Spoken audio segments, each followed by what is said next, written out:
સૌથી પહેલા વાત કરવી છે પેટા ચૂંટણીના ધમધમાટની કડી અને વિસાવદર બેઠક માટે પેટા ચૂંટણી થવાની છે અને આ પેટા ચૂંટણી માટે ત્રિપાંખીયો જંગ જામ્યો છે અને આજે નામાંકન ભરવાનો છેલ્લો દિવસ હતો અને ત્યારે જબરજસ્ત માહોલ ગુજરાતની અંદર જોવા મળ્યો છે, જાણે કે સામાન્ય ચૂંટણી હોય એવો માહોલ જોવા મળ્યો હતો અને ત્રણેય ઉમેદવારોએ બંને બેઠક ઉપર ફોર્મ ભરી દીધા છે, ભારતીય જનતા પાર્ટી, કોંગ્રેસ અને આમ આદમી પાર્ટીમાંથી, જેમાં રાજેન્દ્ર ચાવડાએ ભાજપમાંથી, રમેશ ચાવડાએ કોંગ્રેસમાંથી, જગદીશ ચાવડાએ આપમાંથી ફોર્મ ભર્યું। ચાવડા વર્સિસ ચાવડાનો જંગ। આ બાજુ વિસાવદર બેઠક ઉપર આવો તો અહીંયા પણ પહેલા જબરજસ્ત એક રોડ શો કરવામાં આવ્યો અને પછી નામાંકન ભરવામાં આવ્યું હતું, જ્યાં કડી બેઠક ઉપર ચાવડા વર્સિસ ચાવડાનો જંગ છે, ત્યાં પાટીદાર વર્સિસ પાટીદારનો જંગ વિસાવદર બેઠક ઉપર ચાલ્યો છે। વિસાવદર બેઠકની ખૂબ રસપ્રદ ચૂંટણી આ વખતે છે, આગળ એની વાત કરીશું, પણ અત્યારે જે નામાંકન ભરાયા છે એના દ્રશ્યો છે। ગોપાલ ઇટાલિયાએ તો પહેલા જ નામાંકન ભરી દીધું હતું, ચૂંટણી જાહેર થઈ એ પહેલા જ એમનું નામ પણ જાહેર થઈ ચૂક્યું હતું, પણ કિરીટ પટેલે જ્યાં નામાંકન ભર્યું છે ત્યારે મુખ્યમંત્રી એમની સાથે હાજર રહ્યા હતા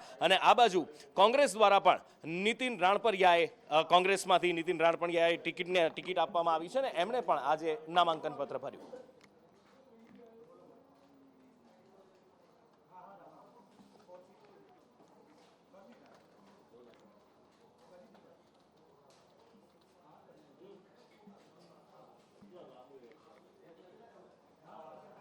કડી વિધાનસભાની ચૂંટણી, આ ચૂંટણી હંમેશાથી એક રસપ્રદ જંગ રહી છે અને આ વખતે પણ એવો જ રસપ્રદ જંગ જોવા મળવાનો છે એ નિશ્ચિત છે। અહીંયા આગળ ભાજપ કોંગ્રેસ આમ આદમી પાર્ટી, આમ તો ભાજપ કોંગ્રેસ કહી રહ્યા છે કે ત્રીજા પક્ષનું કોઈ મહત્વ નથી, પણ જે અત્યારે માહોલ દેખાઈ રહ્યો છે ત્રિપાંખીયો જંગ અને આ બધા વચ્ચે ભારતીય જનતા પાર્ટીના રાજેન્દ્ર ચાવડાએ જ્યારે આજે ઉમેદવારી પત્ર ભર્યું છે તો પહેલા ભવ્ય રોડ શો કરવામાં આવ્યો અને એ રોડ શો પછી નામાંકન ભરવામાં આવ્યું। આ રોડ શોમાં પૂર્વ મુખ્યમંત્રી નીતિન પટેલ, આરોગ્ય મંત્રી ઋષિકેશ પટેલ, મંત્રી જગદીશ વિશ્વકર્મા પણ હાજર રહ્યા હતા અને સાથે જ વિશ્વાસ વ્યક્ત કર્યો છે કે કડી એ ભારતીય જનતા પાર્ટીનો ગઢ હતો અને ગઢ રહેશે।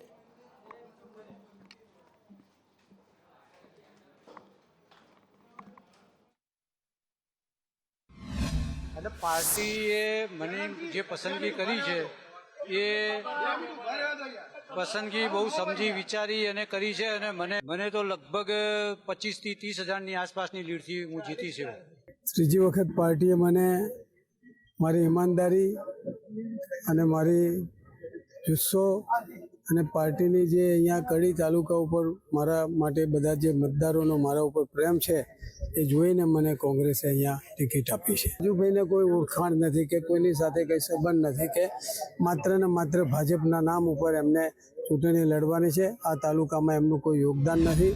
આ ચૂંટણીમાં સિંદૂરને આગળ રાખી, ધ્યાને રાખી, દેશભક્તિ અને વિકાસને ધ્યાને રાખી કડીની જનતા મતદારો અમારા ભારતીય જનતા પક્ષના ઉમેદવાર શ્રી રાજેન્દ્રભાઈને જંગી બહુમતીથી વિજયી બનાવશે। ભારતીય જનતા પાર્ટીનો કાર્યકર્તા ગામમાં જઈ, શેરી મોહલ્લામાં જઈ અને વોટ સ્ટ્રાઇક કરવાના મૂડમાં છે। દરેક જગ્યાએથી વોટ કપી કઈ થાય, વિકાસને વોટ મળે એ રાજનીતિને આગળ વધવાના છીએ। એર સ્ટ્રાઇક, સર્જિકલ સ્ટ્રાઇક અને આ વખતે તો હાજા ગગડી જાય એવું સિંદૂર, ઓપરેશન સિંદૂર કરી અને આપણે હવે કડીએ શું કરવાનું છે? વોટ સ્ટ્રાઇક કરવાની છે।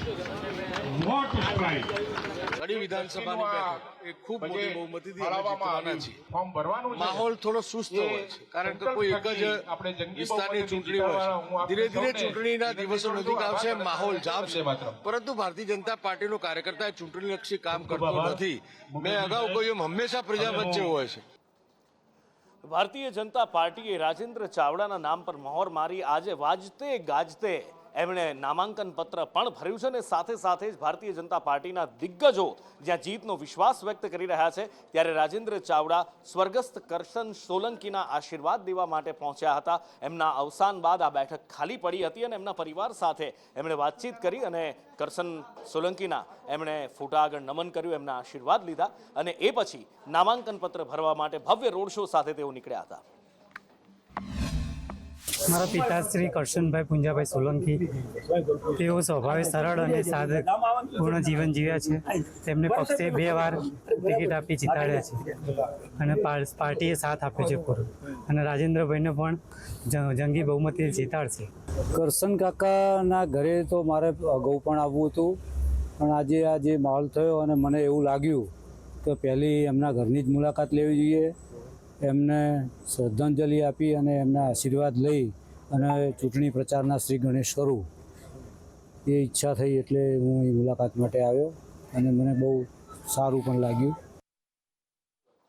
વધુ માહિતી સાથે હિરેન મારી સાથે જોડાયા છે. હિરેન પાસેથી એ જાણવાનો પ્રયત્ન કરીએ કે આપણે જ્યારે હિરેન હંમેશા એક વાત કહેવામાં આવે છે કે જ્ઞાતિવાદી સમીકરણને આપણે પાછળ મૂકી દીધા છે, જ્ઞાતિવાદી રાજકારણને આપણે પાછળ મૂકી દીધા છે. ઘણા બધા નેતાઓના મોઢે આપણે સાંભળીએ છીએ, પણ જ્યાં ચૂંટણીનું ગણિત બેસે છે ત્યારે જ્ઞાતિવાદી સમીકરણ સૌથી પહેલા સાધવામાં આવે છે. એક નવો શબ્દ આપવામાં આવ્યો છે, સોશિયલ એન્જિનિયરિંગ. એ તો ઉડીને આંખે વળગે જ છે, પણ એની સાથે સાથે કડીના જો ભૂતકાળની વાત કરીએ, કડીના વર્તમાનની વાત કરીએ તો ભવિષ્યનો તાળો શું દેખાય છે?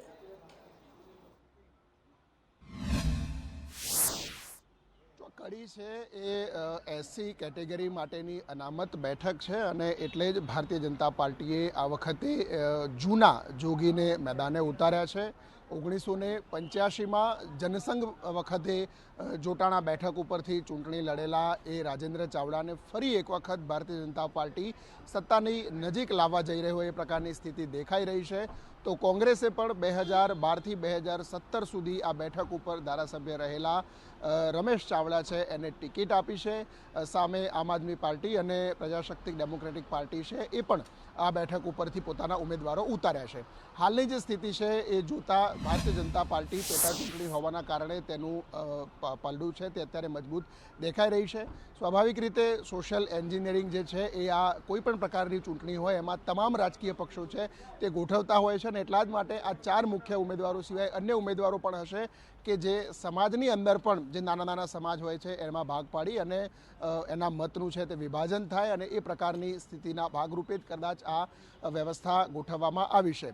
બંને પક્ષે ઉમેદવારો એકંદરે મજબૂત છે, જૂના કાર્યકર્તાઓ છે, જૂના જોગી છે, પરંતુ પેટા ચૂંટણી હોવાના કારણે સરકાર આખી આ બેઠક ઉપર પોતાનું એડી ચોટીનું જોર અત્યારે લગાવી રહી છે. રાજ્ય સરકારના 2 સિનિયર મંત્રીઓ, પૂર્વ નાયબ મુખ્યમંત્રી સહિતના નેતાઓ આ રાજેન્દ્ર ચાવડાએ ઉમેદવારી પત્ર ભર્યું ત્યારે ફોર્મ ભરવા પણ તેમની સાથે ગયા હતા.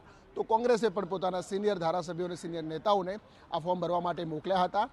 સૌથી મહત્વનું છે કે આ બેઠક ઉપરથી જે ધારાસભ્ય હતા કરશન સોલંકી એકદમ સામાન્ય કાર્યકર્તા તરીકે, ડાઉન ટુ અર્થ નેતા તરીકે અને લોકો વચ્ચે રહેલા નેતા આ બેઠક ઉપર ધારાસભ્ય હતા, પરંતુ નાદુરસ્ત તબિયત વચ્ચે તેમનું અવસાન થતાં આ બેઠક ખાલી પડી હતી. અને એટલે જ એમની સાદગી અને સક્રિયતા સાથે રાખી અને રાજેન્દ્ર ચાવડા પણ ઉમેદવારી ફોર્મ ભર્યા પછી સૌથી પહેલાં કરશન સોલંકીના નિવાસસ્થાને એમના પરિવારને મળવા માટે પહોંચ્યા હતા. અને હવે વાત કરવી છે વિસાવદરની. આમ તો કડી અને વિસાવદર બંનેની ચર્ચા છે, પણ વિસાવદરની ચર્ચા છેલ્લા ઘણા સમયથી ચાલી રહી છે.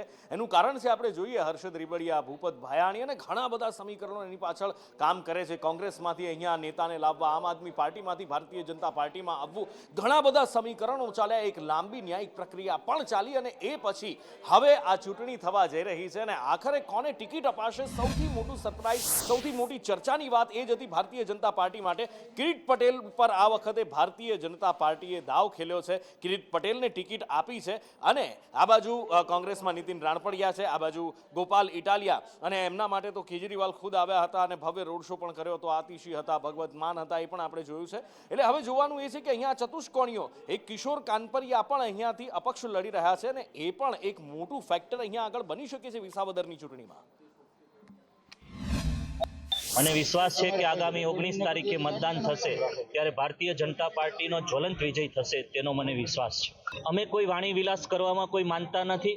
અમારી લડાઈ એ શબ્દોની લડાઈ નહીં, પરંતુ અમારી લડાઈ એ અમારા મતદાર ભાઈઓનો વિશ્વાસ જીતી અને એમના કામ કરવા માટેનો અમે એમને વિશ્વાસ અપાવશું, એ અમારી લડાઈ છે. આપ અને એનો બાપ ભાજપ એ લોકો પાસે સ્થાનિકમાં કોઈ ઉમેદવાર નહોતો, એને કોઈ ઉમેદવાર જડ્યો નહીં.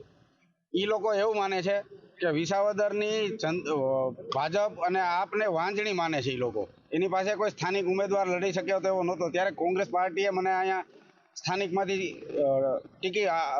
મારી પસંદગી કરી છે. તો વિસાવદર વિધાનસભાની જનતા બહુ સાણી છે અને ખબર છે આયાથી ઉમેદવારને એ લોકો સ્વીકારતા નથી ક્યારેય. એક જ વસ્તુ અત્યારે યાદ કરીએ એટલે એની જવાબ ગજનીનો બધાનો જવાબ આવી જાય એવું છે. ઓપરેશન સિંદૂરની મને પૂર્ણ વિશ્વાસ છે કે આ વિધાનસભાની ચૂંટણી અમે જંગી બહુમતી સાથે જીતશું. સમગ્ર દેશે અને રાજ્યના પરિણામો જોયા છે. અનેકવિધ વિકાસની વાતો, સરકારની યોજનાઓ નાના છેવાડાના ગરીબ પરિવાર સુધી પહોંચાડવાની અંદર સરકારને સફળતા મળી છે. આપણે સૌ અહીંયા ભેગા થયા છીએ આપણા ઉમેદવાર ભાઈ શ્રી કિરીટભાઈને આપણે જંગી લીડથી જીતાડી એવી આજે બધા સંકલ્પ લઈને જઈએ એ વિનંતી. આદમી જે ગપગોળા ફેંકે છે, ભારતીય જનતા પાર્ટીના તમામ કાર્યકર્તાઓને એમ કહે છે કે આ બધા તો શાળિયા જેવા છે, આવા છે. પછી એવું બોલે છે કે ચૂંટણી આવી છે એટલે ભાજપના મોહમ્મદ ગજનીઓ સડી આવી છે. મિત્રો, કાળાવડ મને રૂબરૂ પાદર ભેગા થઈ ગયા ગોપાલભાઈ ઇટાલિયા. મેં એને કીધું તમે આવું બોલો છો તો મોહમ્મદ ગજનીની જેમ તો તમે સડી આવ્યા છો. વિસાવદર ચૂંટણીમાં જ્યારે કિરીટ પટેલ ફોર્મ ભરતા હોય, મુખ્યમંત્રી ખુદ ત્યાં હાજર હોય, દિગ્ગજ ચહેરાઓ દેખાતા હોય, ત્યાં જ ખબર પડે કે આ ચૂંટણીનું મહત્વ કેટલું છે. કૃષ્ણા મારી સાથે છે. કૃષ્ણા, વિસાવદરની ચૂંટણી એક લાંબી ન્યાયિક પ્રક્રિયા પણ થઈ અને એની સાથે સાથે પક્ષ પલટા પણ આપણે ઘણા બધા જોયા. એવું કંઈ જ નથી જે આમાં નથી જોવા મળ્યું. એક વસ્તુ રસપ્રદ, અને એમાં કોને ટિકિટ અપાશે એ સમીકરણ અને એના સસ્પેન્સ અને એ બધા વચ્ચે એક મોટી સરપ્રાઈઝ. શું દાવ ખેલ્યો છે આમાં ભાજપે? બિલકુલ નુપુર, આ ચૂંટણી તમે જોયું કે મુખ્યમંત્રી પોતે ત્યાં પહોંચ્યા હતા. નામાંકન ફોર્મ જ્યારે ભરવામાં આવ્યું એ જ બતાવે છે કે આ ચૂંટણી કેટલી મહત્વની છે. વિસાવદર એક એવી બેઠક છે છેલ્લે જે 2022ની ચૂંટણી થઈ, આટલી જંગી માત્રામાં, આટલી જંગી બહુમતી સાથે ભારતીય જનતા પાર્ટી જીતી, પહેલી વખત રેકોર્ડ બ્રેક જીત મેળવી.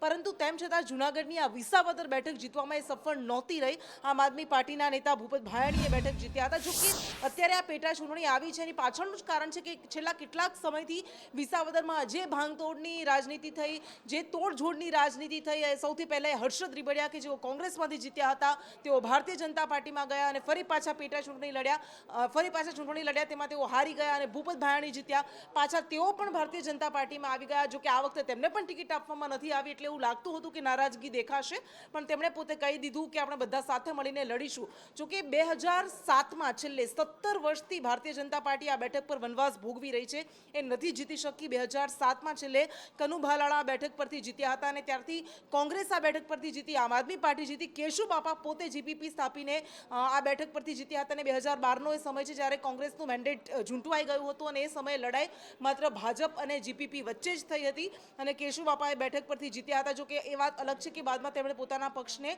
ભાજપમાં ભેળવી દીધો હતો, પણ એટલા માટે જ આ બેઠક ખૂબ મહત્વની છે કે અહીંયા કોંગ્રેસ જીત્યું છે, અહીંયા અપક્ષ જીત્યું છે, અહીંયા આમ આદમી પાર્ટી જીતી છે, પણ ભાજપને આટલી પ્રચંડ માત્રામાં બહુમતી મળી હતી, જીત મળી હતી, તે છતાં પણ એ બેઠક પરથી નહોતી જીતી શકી. અને એ જ કારણ છે કે વિસાવદર બેઠક પરથી આટલું એડીચોટીનું જોર લગાવવામાં આવી રહ્યું છે. ત્રણેય પક્ષોએ પાટીદાર ઉમેદવારોને ઉતાર્યા છે અને પાછળનું કારણ પણ એ છે કે ત્યાં બહુમતી, ત્યાં મોટી સંખ્યામાં જે મતદારો છે એ પાટીદારો છે, લેવા પાટીદારો છે. પરંતુ ગોપાલ ઇટાલિયા, આમ આદમી પાર્ટી આ બેઠક પર એટલા માટે પણ નજર રાખીને બેઠી છે કારણ કે ગત વખતે પણ એ આમ આદમી પાર્ટી જે 5 બેઠકો જીતી હતી એમાંથી વિસાવદર એક બેઠક હતી કે જ્યાંથી એ જીતી શકી હતી અને ગોપાલ ઇટાલિયા સુરતમાંથી હાર્યા હતા. પરંતુ ભલે પોતે બોટાદના હોય, પરંતુ એમણે અહીંયા ચૂંટણીની જાહેરાત થઈ એ પહેલાં જ આમ આદમી પાર્ટીએ ઉમેદવાર તરીકે ગોપાલ ઇટાલિયાને જાહેર કરી દીધા હતા અને એટલા માટે નીતિન રાણપડિયા કે જે કોંગ્રેસના ઉમેદવાર છે, પહેલી વખત એ ચૂંટણી લડી રહ્યા છે, પરંતુ સામે પક્ષે કિરીટ પટેલ અને ગોપાલ ઇટાલિયા બંને મજબૂત ઉમેદવાર છે અને કોંગ્રેસ પોતાનું પક્ષ અને સંગઠન અહીંયા મજબૂત છે. એટલા માટે આ ત્રિપાંખીયો જંગ, ચોથો પણ જંગ છે. આ વખતે શંકરસિંહ વાઘેલાની પાર્ટીએ પણ આમાં ઝંપલાવ્યું છે અને કિશોર કાનપરિયાને મેદાને ઉતાર્યા છે. પરંતુ આ જંગ એટલા માટે મહત્વનો છે કારણ કે તમામ પક્ષ, તમામ ઉમેદવારો એડીચોટીનું જોર લગાવી રહ્યા છે. બિલકુલ. અને હર્ષદ રીબડિયા, ભૂપત ભાયાણી અત્યારે ઉપરથી તો વાત કરી રહ્યા છે, એમના મનમાં શું ચાલી રહ્યું હશે કદાચ સારી રીતે લોકો જાણતા પણ હશે અને ભારતીય જનતા પાર્ટીના નેતાઓ પણ જાણતા હશે, એટલે ક્યાંય કોઈ ડેમેજ ન થાય એની પણ અત્યારથી જ રણનીતિ બની ચૂકી હશે. પણ આ જંગ રસપ્રદ થવાનો છે. ખેર, આગળ વાત કરવી છે હવે વરસાદની, કારણ કે ચોમાસું હજી આવવાની વાર છે, પણ ગુજરાતમાં વરસાદી માહોલ લગભગ છેલ્લા 15 દિવસથી જામેલો છે. કમોસમી વરસાદ અને પછી પ્રી મોન્સૂન એક્ટિવિટીનો વરસાદ વરસી રહ્યો છે. છોટાઉદેપુરમાં જબરજસ્ત પવન ફૂંકાયો અને વરસાદ વરસ્યો હતો. અમિત પાસેથી જાણીએ કે કયા છોટાઉદેપુરના કયા ભાગમાં ક્યાં કેવો વરસાદ વરસ્યો, ખેડૂતોને કોઈ નુકસાની કે કેમ? અમિત. જી ચોક્કસ જણાવી દો કે છોટાઉદેપુર જિલ્લામાં આજે વહેલી સવારથી જ વાદળછાયું વાતાવરણ હતું. વાતાવરણમાં પલટો જોવા મળી રહ્યો હતો અને સાથે સાથે એક સમય પવન ચાલી રહ્યો હતો અને આ પવનને લઈને 11 વાગ્યાના અરસામાં બોડેલી ખાતે ભારે પવન ફૂંકાયો હતો અને ત્યારબાદ પછી ધીમી ધારે વરસાદ વરસ્યો. લગભગ અડધો કલાક સુધી આ ધીમી ધારે વરસાદ વરસ્યો, જેને લઈને ઠંડક થઈ હતી. ત્યારે બપોરની વાત કરીએ તો બપોરે પાવીજેતપુર ખાતે આજે અચાનક વાદળછાયું વાતાવરણ સર્જાયું હતું. ત્યારબાદ પવન ફૂંકાયો અને ત્યારબાદ ધીમી ધારે વરસાદ શરૂ થયો. મહત્વની વાત એ છે કે આજે વહેલી સવારથી જ એક ધારો પવન ચાલી રહ્યો છે અને તેને લઈને વાતાવરણમાં ઠંડક જોવા મળી રહી છે. આગામી દિવસોની અંદર ચોમાસું શરૂ થનાર છે, પરંતુ અત્યારે જે કમોસમી વરસાદ ચાલુ થઈ રહ્યો છે અને તેને લઈને ખેડૂતોમાં એક ચિંતા જોવા મળી રહી છે. જી, કમોસમી વરસાદ, ખેડૂતોમાં ચિંતા અને એમાં પણ હજી લગભગ 13-14 તારીખથી ગુજરાતમાં ચોમાસું આવવાની શક્યતા જોવાઈ રહી છે. પણ એ બધા વચ્ચે મેઘાવી માહોલ દક્ષિણ અને મધ્ય ગુજરાતમાં જામેલો છે અને કેટલીક જગ્યાએ તો જબરજસ્ત વરસાદ પડી રહ્યો છે, જાણે ચોમાસું બેસી ગયું હોય એવો વરસાદ વરસતો દેખાઈ રહ્યો છે. એ 4 દ્રશ્યો બતાવવા છે, જ્યાં દાહોદ, છોટાઉદેપુર, ડભોઈ, વડોદરાનું અને વડોદરાનું કરજણ, કે જ્યાં એવું જ લાગે કે બરાબરનો અષાઢ મહિનો બેઠો છે. સૂર્યનારાયણ આકાશમાંથી ગાયબ થઈ ગયા છે, કાળા ડિબાંગ વાદળો છવાઈ ગયા છે અને ધોધમાર વરસાદ વરસ્યો છે.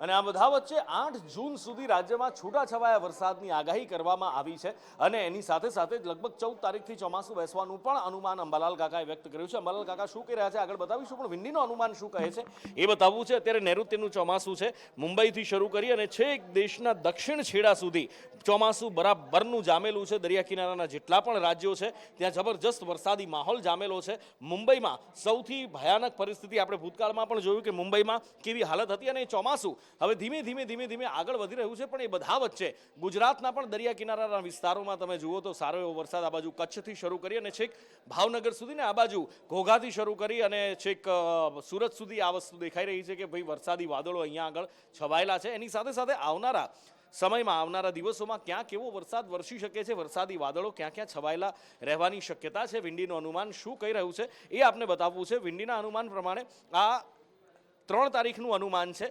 બપોરનું સમયનું, એટલે કે આવતીકાલનું, કે જેમાં આ બાજુ સૌરાષ્ટ્ર પંથકમાં, સુરેન્દ્રનગર જિલ્લામાં, રાજકોટ જિલ્લામાં, જુનાગઢ જિલ્લામાં વરસાદ વરસવાની શક્યતા વધારે છે. આ બાજુ મધ્ય ગુજરાતથી લઈ અને દક્ષિણ ગુજરાત સુધી, સુરત અને એની સાથે સાથે આ બાજુ અમદાવાદમાં હળવા વરસાદની શક્યતા, પણ એની સાથે સાથે સુરત અને એની આસપાસના વિસ્તારોમાં પણ સારો એવો વરસાદ વરસવાની શક્યતા દેખાઈ રહી છે. આ વરસાદી વાદળો છે અને એમાં પણ આ જે ડાર્ક ક્લાઉડ્સ છે એ લોઅર ક્લાઉડ્સ જે નીચેના સૌથી નીચેના લેયરમાં આવતા હોય છે. વરસાદી માહોલની સાથે સાથે મોટા ભાગે ગુજરાતમાં વાદળછાયું વાતાવરણ પણ જોવા મળી શકે છે. 4 તારીખે સુરત ને એની આસપાસના વિસ્તારમાં વરસાદ વરસી શકે છે. આ બાજુ રાજપીપળા જિલ્લામાં પણ વરસાદ વરસવાની શક્યતા છે. તાપી જિલ્લામાં પણ વરસાદ વરસવાની શક્યતા દેખાઈ રહી છે. તો આ બાજુ દરિયાકાંઠાના વિસ્તારોમાં દ્વારકાથી શરૂ કરી અને જુનાગઢ સુધી, આ બાજુ જામનગર જિલ્લાના પણ કેટલાક વિસ્તારોમાં વરસાદ વરસી શકે છે. અને એની સાથે સાથે 5 તારીખનું અનુમાન છે કે જ્યાં વરસાદી શક્યતા થોડી ઓછી બતાવાઈ રહી છે. વિંડીનું અનુમાન એવું કહી રહ્યું છે કે વાદળછાયું વાતાવરણ વધારે રહી શકે છે. આ બાજુ બોડેલી, ગોધરાની આસપાસ વરસાદ વરસી શકે છે, રાજપીપળા જિલ્લામાં વરસાદ,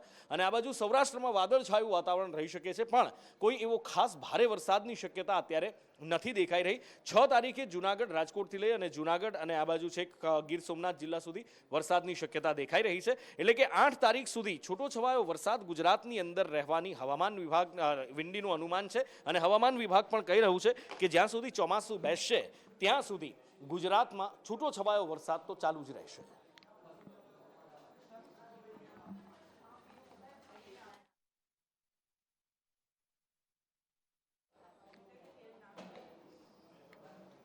અને હવામાન શાસ્ત્રી અંબાલાલ કાકા પણ કહી રહ્યા છે કે હવે ચોમાસું આસપાસ છે, હવે ચોમાસા માટે બહુ દિવસ રાહ નથી જોવાની, કારણ કે જે વિસ્તારમાં વરસાદ વરસ્યો છે ત્યાં થોડીક રાહત થઈ છે. ખેડૂતોને કોઈ એમાં શંકાને સ્થાન નથી કે ખૂબ નુકસાન થયું છે, પણ સાથે ગરમીમાંથી થોડી રાહત મળી છે. પણ અત્યારે અમદાવાદ છે કે પછી ઉત્તર ગુજરાતના જે પ્રાંત જિલ્લા રાજ્યો, જે પ્રાંત જિલ્લા શહેરો છે ત્યાં ભયંકર ઉકળાટ છે. અને એ ઉકળાટ એવો છે કે લોકો સહન નથી કરી શકતા અને પૂછી રહ્યા છે કે ક્યારે વરસાદ આવે, થોડો ઘણો વરસાદ આવે ને ફરી પાછો ઉકળાટ શરૂ થઈ જાય છે.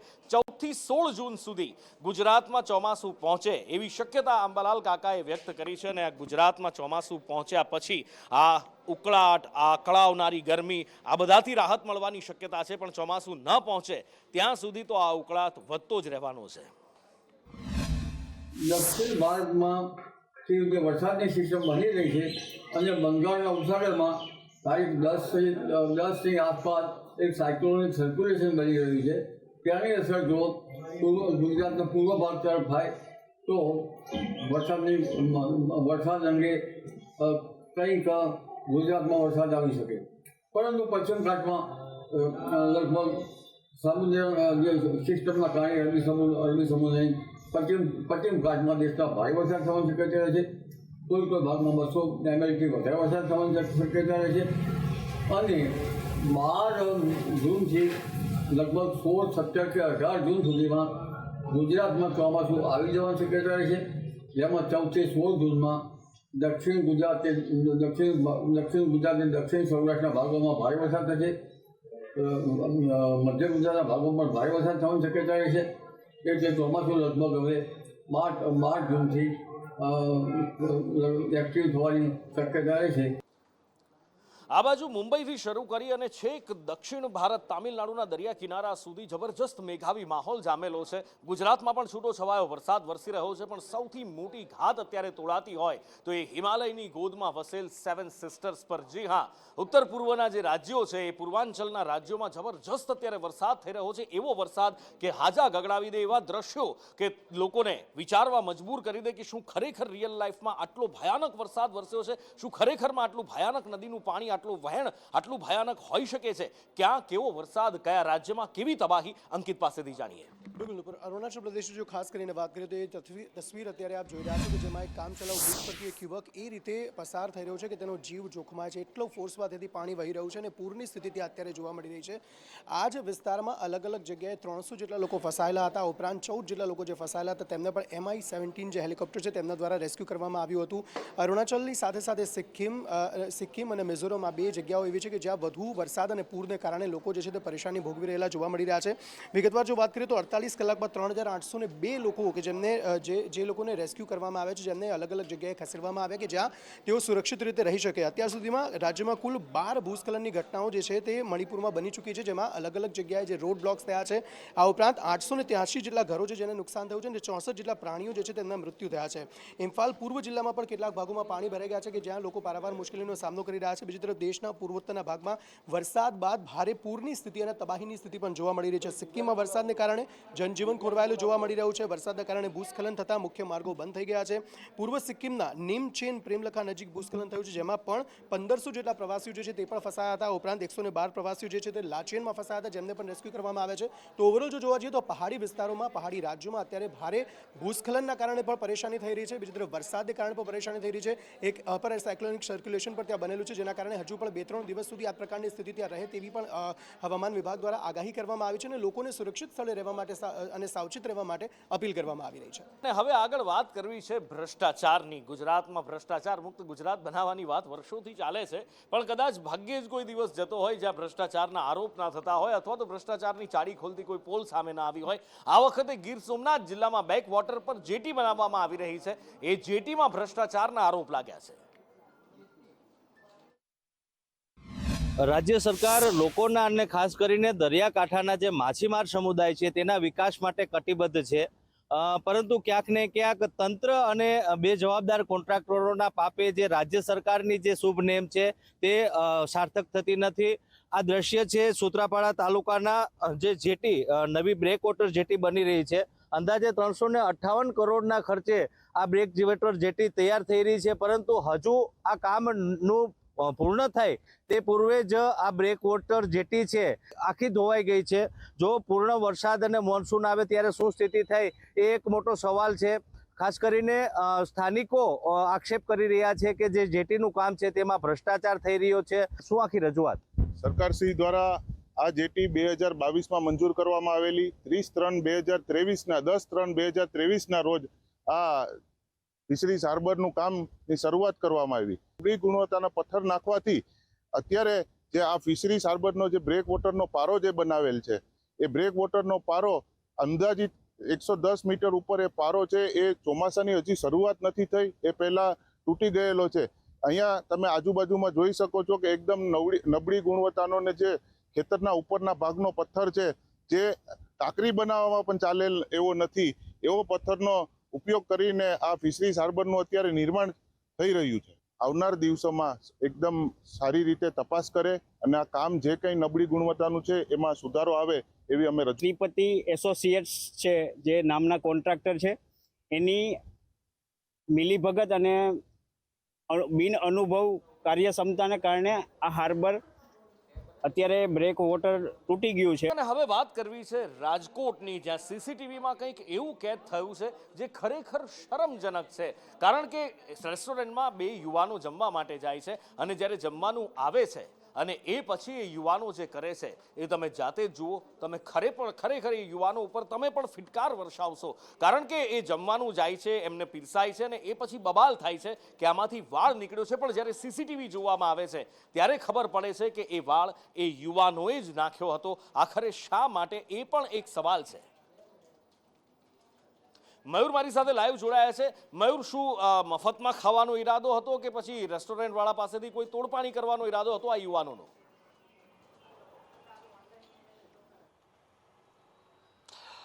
નુપુર, સ્પષ્ટ રૂપથી બંને યુવાનોનો ઈરાદો તો ખૂબ જ ખરાબ અને એમ કહી શકાય કે આઘાતજનક જ હતો. કારણ કે જે પ્રકારે સીસીટીવીની અંદર તેમની હરકત સામે આવી રહી છે, ચોક્કસ સારા ગ્રાહકનું આ પ્રકારનું વર્તન ના હોઈ શકે, પરંતુ આ બંને યુવાનોએ જે હરકત કરી છે તેનાથી તમામ જે ભદ્ર સમાજના લોકો છે એનું માથું શરમથી ઝૂકી જાય એ પ્રકારનું છે. અત્યાર સુધી રેસ્ટોરન્ટ, ખાણીપીણીના સંચાલકો છે એમની ભૂલો પકડાતી હતી, તેમને ત્યાં દરોડા પડતા હતા, તેમને ત્યાં ગેરરીતિઓ છે તે સામે આવતી હતી, તે લોકો બચવા માટેના પ્રયાસ કરતા હતા. પરંતુ આ વખતે રેસ્ટોરન્ટ ચાલક સાચા છે, કારણ કે એમને જ્યારે ફરિયાદ મળી કે કોઈ ભોજનની અંદર વાળ આવ્યો છે તો તે મેનેજર છે એ સ્પષ્ટ રૂપથી સીધો ગયો હતો, પોતાના સ્ટાફને બોલાવ્યો હતો, પોતાની ભૂલ છે કે નહીં પહેલા ચકાસી હતી, ત્યારબાદ તેમને શંકા જતા સીસીટીવી છે એની ચકાસણી કરી હતી. આ બંને યુવકોની હરકત છે એ સીસીટીવીની અંદર કેદ થઈ જાય છે, ત્યારબાદ આ બંને યુવાનોને ત્યાં ખખડાવી નાખવામાં આવે છે. એટલું જ નહીં, આ બંનેની સામે પોલીસની અંદર અરજી પણ કરવામાં આવી છે.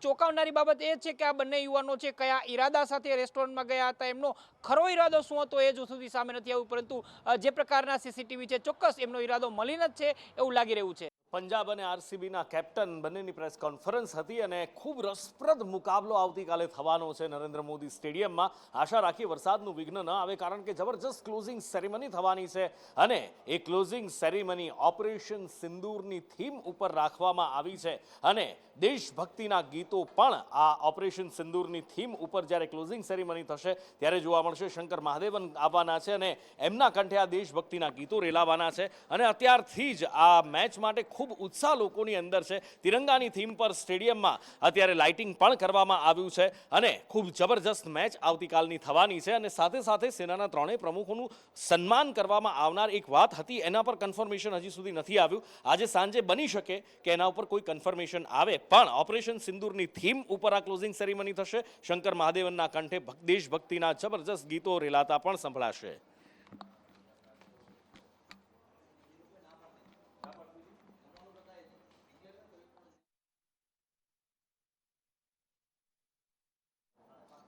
ચાર પગનો આતંક ગુજરાતમાં શહેરે શહેર દેખાય છે. ગુજરાતમાં ગામડે ગામડે હવે તો જોવા મળી રહ્યો છે. શહેર નાનું હોય કે મોટું હોય, ક્યાંક આખલાઓનો આતંક છે, ક્યાંક રખડતા ઢોરનો આતંક છે, ક્યાંક વાંદરાઓનો આતંક છે ને ક્યાંક કૂતરાઓનો આતંક છે. ને આવું જ પાલનપુર શહેરમાં પણ થઈ રહ્યું છે કે જ્યાં લોકો ત્રાહિમામ પોકારી ગયા છે. પાલનપુર શહેરનો એક વિસ્તાર કે જ્યાં 100થી વધારે લોકોને અત્યાર સુધીમાં કૂતરા બચકા ભરી ચૂક્યા છે, પણ કોઈ જ અત્યાર સુધીમાં નક્કર કામગીરી કરવામાં ન આવી હોવાનું સ્થાનિકોનું કહેવું છે.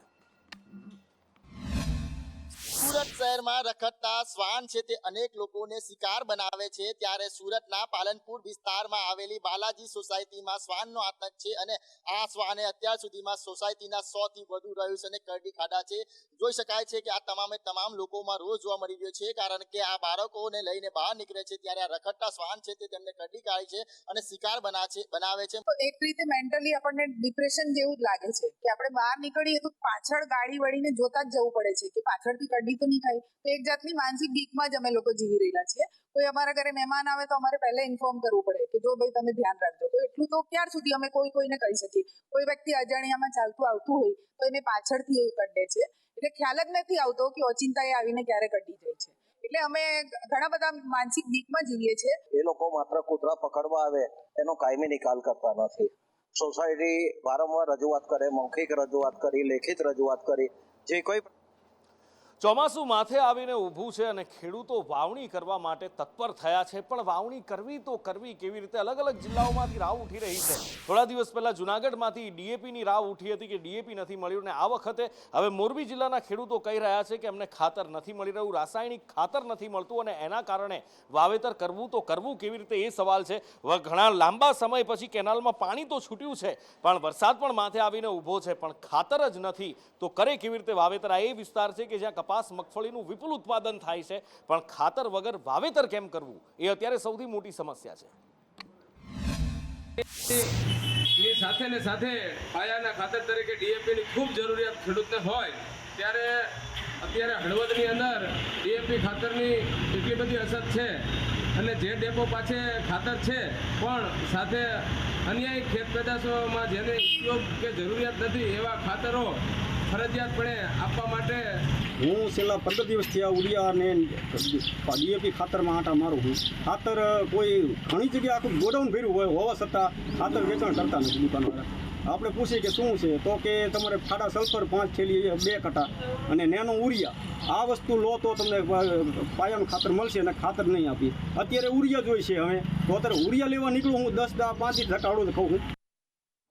આ બાજુ વડોદરા ડેરીમાં એક હડકંપ આવી ગયો જ્યારે ચેરમેન દ્વારા રાજીનામું આપી દેવામાં આવ્યું. જી હા, બરોડા ડેરીના ચેરમેન અજયભાઈએ રાજીનામું આપી દેતા અનેક તર્ક વિતર્ક વહેતા થયા હતા, પણ એના ઉપર સ્પષ્ટતા ખુદ ચેરમેન દ્વારા કરવામાં આવી છે. અજય જોશીનું કહેવું છે કે એ રાજીનામું આપી રહ્યા છે, એ અંગત કારણોસર રાજીનામું આપી રહ્યા છે. જોકે કયું અંગત કારણ છે એની સ્પષ્ટતા એમણે નથી કરી, પણ 2018 થી 2025 સુધી એમણે એમડી તરીકે પણ સેવા આપી છે, અને 2013 થી બરોડા ડેરીમાં તેઓ જોડાયા હોવાની પણ સ્પષ્ટતા કરી છે. બરોડા ડેરીના એમડી અજય જોશીએ રાજીનામું આપી દીધું છે, અને હવે નવા એમડી આવશે, પરંતુ રાજીનામું એવા સમયે આપ્યું છે કે જ્યારે કેતન ઇનામદારે ડેસરની મેરાકુવા દૂધ મંડળીના આખું કૌભાંડ ઉજાગર કર્યું, અને તેવા સમયે રાજીનામું આપતા સવાલો ઊભા થયા છે. એમડી અજય જોશી આપની સાથે છે. સાહેબ, શું તપાસ થઈ છે, શું બહાર આવ્યું છે? કેતન ઇનામદારના આરોપ કેટલા સાચા છે? સાચા ખોટા હું તો અધિકારી તરીકે બોલવી ના શકું, પણ તપાસનો રિપોર્ટ જિલ્લા રજિસ્ટ્રારશ્રીને આપેલો છે, અને એની નકલ પણ આપણે ધારાસભ્યશ્રીને મોકલેલી છે. મંત્રી સામે પણ તપાસ થઈ, જેણે ઉચાપત કરી? હા, મંત્રીની પણ તપાસ લીધી, એનું નિવેદન પણ લીધેલું છે આપણે, અને એ પણ રજૂ કરેલું છે. શું નામ છે? વિક્રમસિંહ રઘુનાથસિંહ પરમાર. અને મૃતકો છે તે ખરેખર મૃતક છે કે જીવિત છે? ના, મૃતક છે. અચ્છા, તો પછી ઉચાપત કેટલા લાખની? 40 લાખની કે વધુ થઈ ગયા? ઉચાપત નથી, એ જે રીતે પૈસા ઉપાડ્યા એ સિસ્ટમ ખોટી હતી. તમે વિકાસના કાર્યો ડેરીમાં આગળ ધપાવ્યા છે, નવા એમડી આવશે, પરંતુ જે રીતે આરોપ લાગ્યા તે દિલમાં તો ક્યાંક લાગ્યું હશે ને, આટલા વર્ષ તમે ડેરીમાં કાઢ્યા છે. પર્સનલ આરોપ નથી, આ જનરલ છે, અને એ બધા એની તપાસમાં આપણે જિલ્લા રજિસ્ટ્રારમાં રજૂઆત કરી દઈએ છીએ. હજુ પણ મોટા માથા નામ ખુલશે એવું કેતન ઇનામદાર કહી રહ્યા છે. જે કંઈ કસૂરવાર હશે તેના માટે જે કંઈ સજા હશે તે સંઘ દ્વારા એના પગલાં લેવામાં આવશે. ડેસર મેરાકુવા દૂધ મંડળીના જે મંત્રી વિક્રમ સામે પણ તપાસ થઈ છે. તપાસમાં તેણે પોતાની ભૂલ પણ કબૂલી છે, પરંતુ કેતન ઇનામદાર જે કૌભાંડની વાત કરે છે, કૌભાંડ નથી, નાણાકીય ઉચાપત છે તેવું એમડી અજય જોશી કહી રહ્યા છે. કેમેરા પર્સન નિકેશ વળન સાથે કુણાલ શર્મા, સંદેશ ન્યૂઝ, વડોદરા.